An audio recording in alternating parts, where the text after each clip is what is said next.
নমস্কার, স্বাগত জানাই মনের আলো চ্যানেলে। আশা করি সকালে খুব ভালো আছেন। কেমন কাটলো আপনাদের গত সপ্তাহ? আশা করি ভালো কেটেছে। আজ কথা বলবো 8 থেকে 14 নভেম্বর এই গুরুত্বপূর্ণ সপ্তাহটি মেষ রাশি অর্থাৎ এ নামের জাতক জাতিকাদের জন্য কেমন ফল নিয়ে আসছে। এই সপ্তাহে গ্রহ নক্ষত্রের চালচলন আপনার জীবন, কর্ম, প্রেম এবং স্বাস্থ্যে কী পরিবর্তন আনবে জানতে চোখ রাখুন। ভিডিওটি শেষ পর্যন্ত দেখুন, কারণ শেষে থাকছে আপনাদের জন্য বিশেষ প্রতিকার। বন্ধুরা, এই সপ্তাহটি আপনাদের জন্য মিশ্র ফল নিয়ে আসছে। প্রথম দিকে কিছুটা চ্যালেঞ্জ থাকলেও সপ্তাহের মাঝামাঝি থেকে ভাগ্যের চাকা ঘুরতে পারে। আপনার সহজাত সাহস ও আত্মবিশ্বাস এই সপ্তাহে সাফল্যের চাবিকাঠি হবে। কোনো কঠিন পরিস্থিতি এলে ভয় পাবেন না। এমনকি বন্ধুরা, গুরুত্বপূর্ণ কোনো সিদ্ধান্ত নেওয়ার জন্য এই সময়টি শুভ। বিশেষ করে অর্থনৈতিক ও পেশাগত ক্ষেত্রে বিচক্ষণতার পরিচয় দিতে হবে। তবে বন্ধুরা, মানসিক দিক থেকে কিছুটা অস্থিরতা অনুভব করতে পারেন। নিজের ভিতরের চঞ্চলতাকে নিয়ন্ত্রণে রাখতে হবে। চলুন দেখে নিই এই সপ্তাহে আর অক্ষর দিয়ে শুরু হওয়া নামের মানুষদের জীবনে কি শুভ ঘটনা ঘটতে চলেছে। আর্থিক দিক, অপ্রত্যাশিত ধন লাভের যোগ রয়েছে।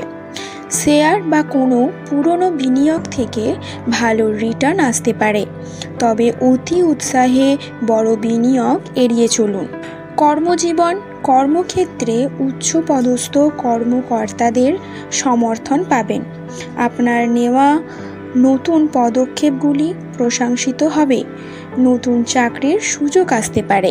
প্রেম ও সম্পর্কের ক্ষেত্রে মধুরতা বজায় থাকবে।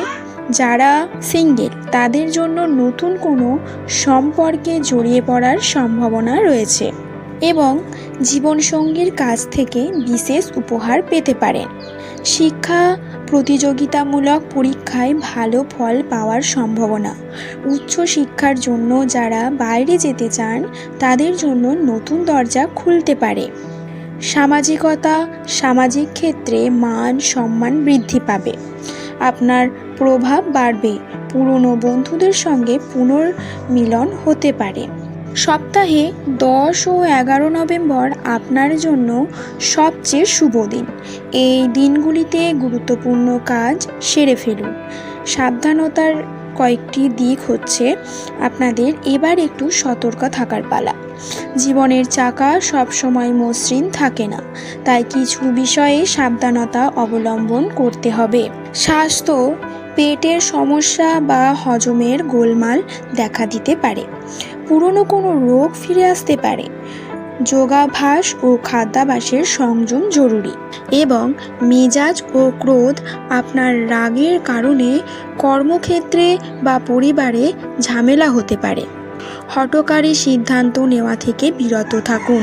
খরচ বৃদ্ধি, অতিরিক্ত অপ্রয়োজনীয় খরচ হওয়ার যোগ রয়েছে।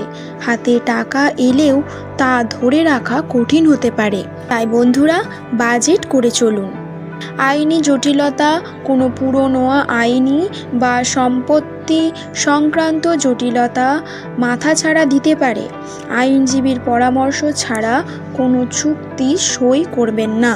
পারিবারিক সম্পর্ক, পরিবারের সদস্যদের সঙ্গে ছোটোখাটো ভুল বোঝাবুঝি হতে পারে। নিজের মতামত চাপিয়ে না দিয়ে অন্যের কথা শুনুন। এমনকি বন্ধুরা, এই সপ্তাহে যানবাহন চালানোর সময় তাড়াহুড়ো করে কাজ করার সময় বিশেষ সতর্ক থাকুন। আঘাতের যোগ দেখা যাচ্ছে। এই সপ্তাহটিকে আরও শুভ করে তোলার জন্য রইল কিছু জ্যোতিষ প্রতিকার। সূর্য প্রণাম করুন এবং আপনার কুলদেবতাকে বা ইষ্ট দেবতাকে লাল ফুল নিবেদন করুন এবং হনুমান চালিসা পাঠ করুন। এটি আপনার ক্রোধ নিয়ন্ত্রণে সাহায্য করবে এবং নেতিবাচক শক্তি দূর করবে।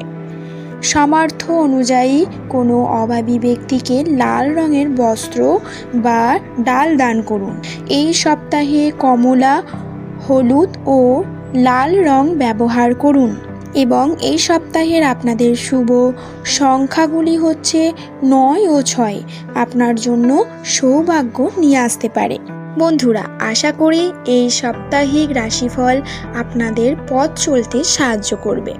মনে রাখবেন, গ্রহের চালচলন কেবলই ইঙ্গিত দেয়।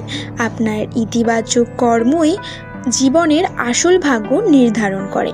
ভিডিওটি ভালো লাগলে একটি লাইক করে দিন এবং আপনার বন্ধুদের সঙ্গে শেয়ার করুন যারা এ নামের জাতক জাতিকারা আছেন। ভিডিওটি ভালো লাগলে একটি লাইক করে দিন, আপনার বন্ধুদের সঙ্গে শেয়ার করুন যারা মেষ রাশির জাতক জাতিকা। আর বন্ধুরা, আর আপনার যদি অন্য কোনো রাশি সম্পর্কে জানতে ইচ্ছে করে তবে কমেন্ট বক্সে লিখে জানান। তো বন্ধুরা, আগামী সপ্তাহে আবার নতুন রাশিফল নিয়ে আসবো। ততদিনের জন্য সুস্থ থাকুন, ভালো থাকুন এবং ইতিবাচক হোক আপনার। নমস্কার।